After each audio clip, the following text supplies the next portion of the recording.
Ladies and gentlemen, what's poppin'? Showdown slate on a Monday as we got through the weekend of preseason, and I don't want preseason to go. Now, I'm recording this on Sunday before Sunday's slate, but all 8 preseason days we have profited. Saturday we had a nice day of over 5,200, finished second. It was a big sweat, right? Should have finished first in both these contests, got some bad luck, finished second and fourth in the main contests, the $180 as well on Draftkings, and a lot of success in the prop markets this weekend. I don't want preseason to end. Unfortunately, it will next week.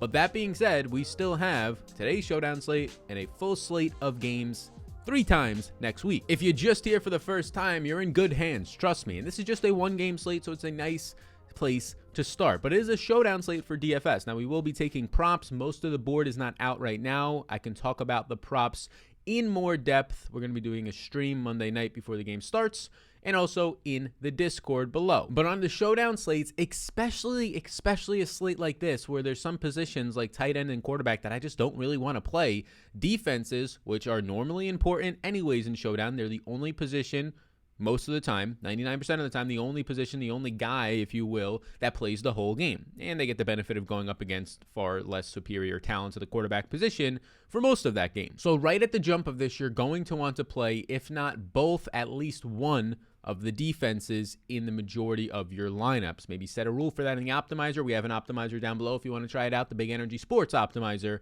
attached to Patreon. So let's get into this slate. I hope, ladies, I hope, fellas, I hope all of you had a beautiful weekend.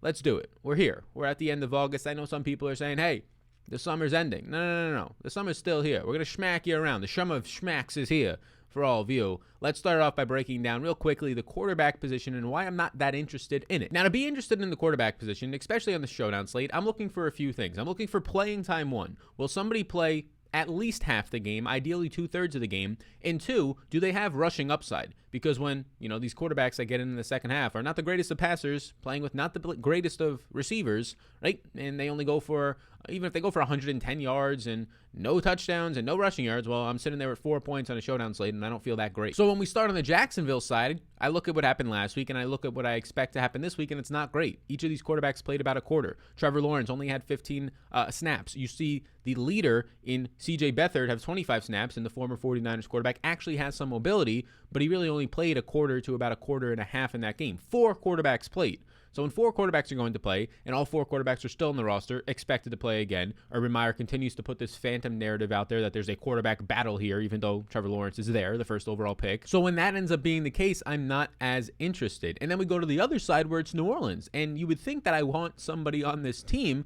because New Orleans is in a full-on quarterback battle. Jameis is going to start this game, and he's going to play a lot of the first half. And then the second player in is going to be Taysom Hill, who has mobile upside. But the problem is they have Ian Book, and they really like Ian Book there because there's a real chance at the end of this year that Taysom Hill and his phantom contract that they gave him doesn't look great, and Jameis Winston on his short-term deal doesn't look great, and they say, hey, you know what, Ian Book, who's looked fantastic in camp, looked solid in the first preseason game, right? Had a 7.9 yards per attempt in the time that he played on 24 snaps. They want to see more of Ian Book. They have Trevor Siemian on the roster who didn't play week 1. So 3 quarterbacks are going to play in this game.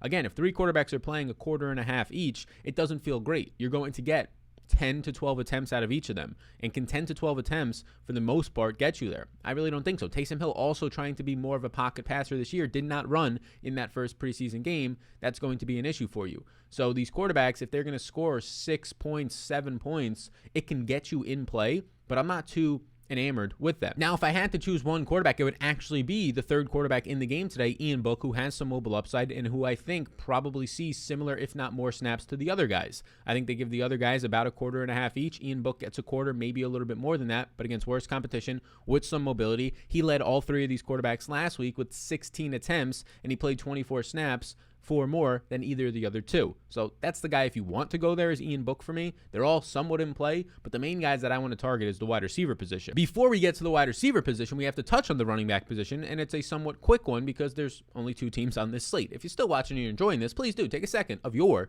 time. I know how valuable that is, so I don't want to be too insulting of it, but hit the like button. I appreciate that. And subscribe if you like to. So one of the main running backs on this slate that looks appealing is going to be Tony Jones Jr., and it's not just because he had a big game last week, it's because how he was used and what is left in this backfield. Alvin Kamara did not practice on Thursday. He is not expected to play this week. He did not play week 1. So what does that leave in this backfield? Well, it leaves Latavius Murray, who's too important to this team, going to be heavily involved as the RB2. He played 15 snaps in week 1. I'm not expecting much more than that. It leaves Devonta Freeman, who was just recently signed to this roster about 2 to 3 weeks ago. He actually saw a good amount of usage. He's in play for me as well. So Devonta Freeman, 19 snaps in week 1. He only had 6 attempts for 6 rushing yards. He's not great. He does not have much burst. He does not have much broken tackle and yards after contact ability. But the big thing was that he did run 11 routes. And on those 11 routes, he saw 3 targets, caught them all for 4 yards. So that's not a great stat line. He had 4 fantasy points, also a fumble, so you subtract the point. 3 fantasy points on 9 opportunities is almost as bad as it gets at the running back position. But on a showdown slate, 9 opportunities is worth mentioning. And then the rest of this backfield. So Latavius Murray, who will be limited.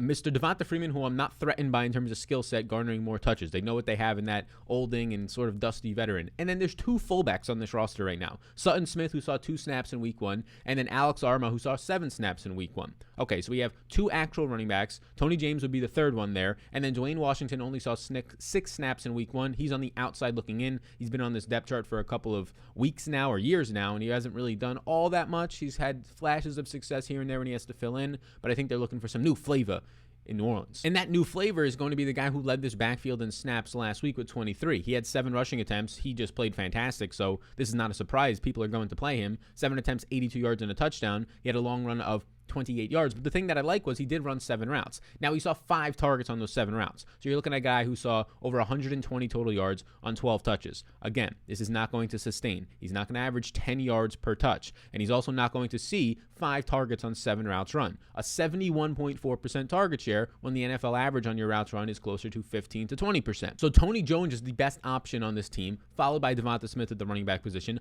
I do believe Tony Jones will be over-owned, though. But again, he's going to see the snaps. He's probably going to see somewhere around 6 to 10 touches. That's hard to pass up for a guy who has more juice than Devonta Freeman if you're looking to play a running back. I personally don't think you have to. If you go with 2 defenses, you can then play 3 to 4, depending on the site you're playing on, 3 to 4 wide receivers, and I'm actually fine with that. Tony Jones, though, will be guaranteed in this game likely 6 to 8 plus touches. Keep that in mind. And then when you go over to the Jacksonville side of things, I'm not that interested in running backs because they had 5 running backs involved last week. 5 running backs involved. I mean, James Washington, Travis Etienne, the rookie, Carlos Hyde was involved. DeRay Ogunbowale was involved. Divine Ezigbo was involved. Hell, if you even want to factor in Nathan Cottrell, who didn't get any rushing attempts, but he ran 8 routes and saw 4 targets, that's 6 running backs. So too many guys are involved here unless guys start to get ruled out. And as of the recording of this video, nobody's been ruled out right now. If I had to choose one guy, it would be the guy who by far led the backfield in snaps, and that's the former Tampa Bay Buccaneer, DeRay Ogunbowale, who's a decent pass-catching weapon. In this game, he played 22 snaps, saw 8 attempts for 24 yards, not great, but he did run 12 routes, catching both his targets for 16 yards. So when you factor that in, he's got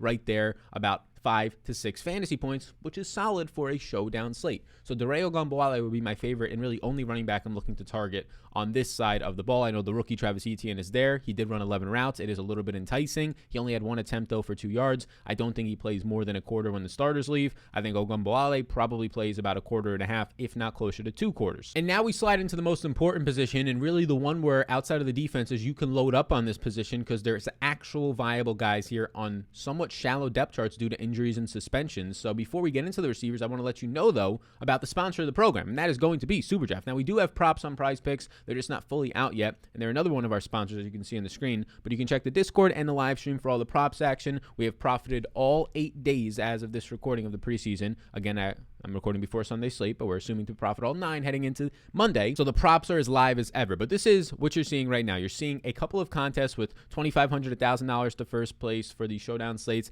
And right now, this is the big thing. This is SuperDraft. It's a multiplier format. 5 out of 115 people are in this contest. That's clearly going to change. It's just because this is set up early. But the thing that does not change is that these contests have not been filling. They're filling at about a 60 to 80% clip, depending on the day. And on a Monday showdown slate, when MLB is on, when people are just getting right back to work, when they're prepping for their PGA, when it's the preseason in their season-long leagues, I guarantee you it's going to be closer to that 60% number in filling. So what does that mean? Well, if it only fills at 60%, just by entering a lineup into this, you will beat 40% of the field. You will beat them. And the company in SuperDraft has to put the money in for those extra 40% of the lineups because they are a GPP, guaranteed prize pool. So you get the benefits of playing in these contests that have a couple of $1,000s in play. And that might not be the $100,000 to first on DraftKings. But if you don't like a couple $1,000s and having a way better chance than any other platform at winning that money, that is how you build a bankroll. And that's how you build a decent bankroll. I mean, if you go in there and you're going to enter a lineup and just beat automatically 30 to 40% of the field, if not more, and you're fighting for $1,500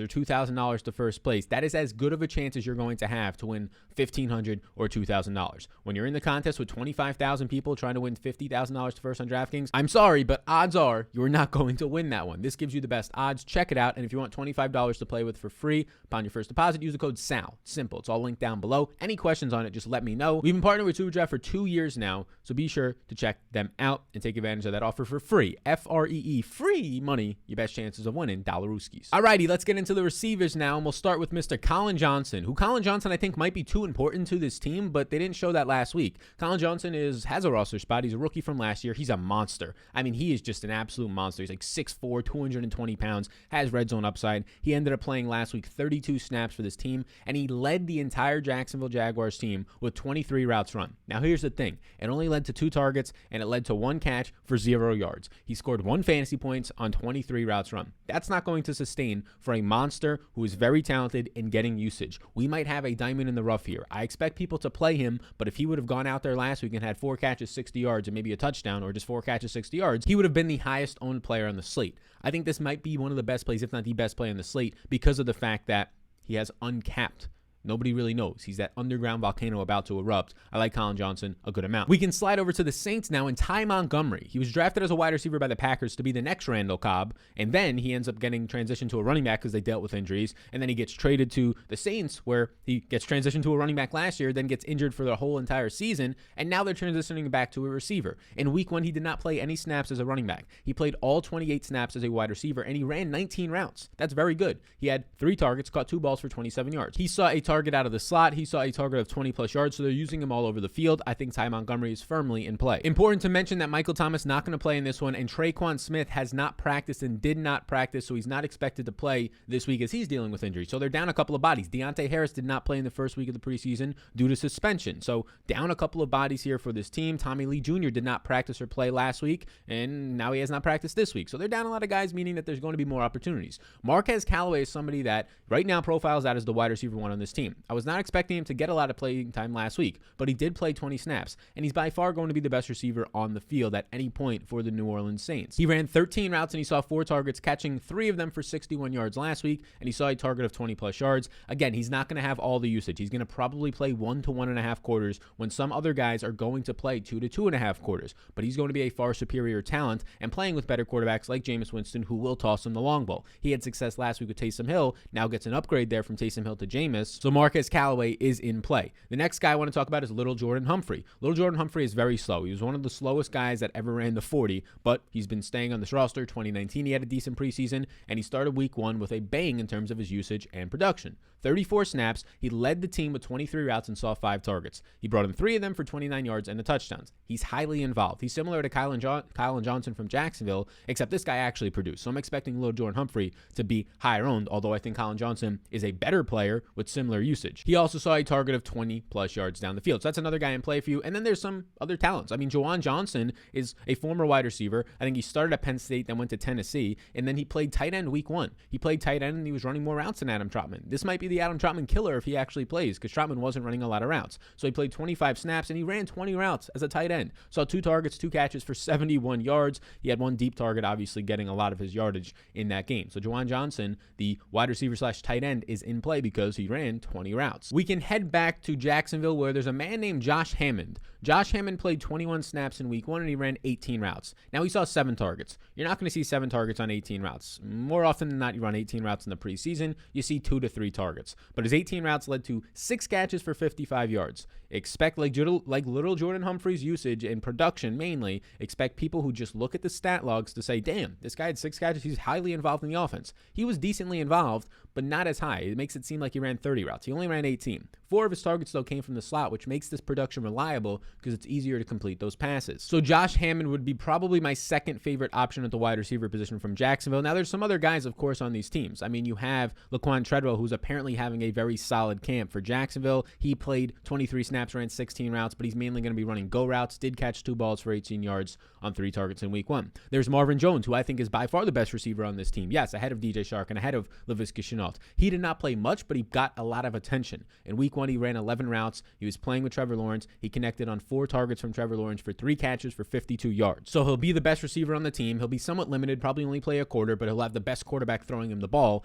Definitely keeps Marvin Jones firmly in play on a showdown slate. And then there's like 4 other wide receivers that I think are in play. I'm going to be having tiers. I already have right now about 6 pages of notes just for this one game. It's on Patreon. Check it out down below. I'll have ranked tiers, not just for this slate, but every single slate. We have a bunch of other sports analysis as well, but of course, you're here for the NFL preseason and we're dominating it. So check it all out down below. Would love to have you as a new Patreon member. The last guy I'll talk about is Kawan Baker, who's a younger player, 24 snaps, got 17 routes, and he saw 2 targets of 20 plus yards, 3 targets overall, 2 catches for 19 yards. So that puts him in play. Other guys like Tavon Austin, Jalen Camp, Chris Hogan, they saw some usage as well. I think Jalen Camp is the best option out of those remaining guys. Now, if you get to the tight end position, there's none. I mean, Juwan Johnson, like we talked about, he's playing as a tight end, but I think he's still listed as, either way, a flex play today. So Juwan Johnson, if you want to say that he's the tight end since he ran 20 routes there last week, but otherwise there's none. Like if you look at the tight end position right now for Jacksonville, don't want to play any of that. I mean, there were 6 guys involved last week. Sure, they cut Tim Tebow, but there's still 5 guys involved, none of them running more than like 10 routes, none of them really being athletic freaks. And then you look at the tight end position for New Orleans, and I would like to say that I want to play Adam Trotman, played 16 snaps in week 1, but he only ran 6 routes and saw no targets. So even if he sees more usage, which I don't think so because he's too important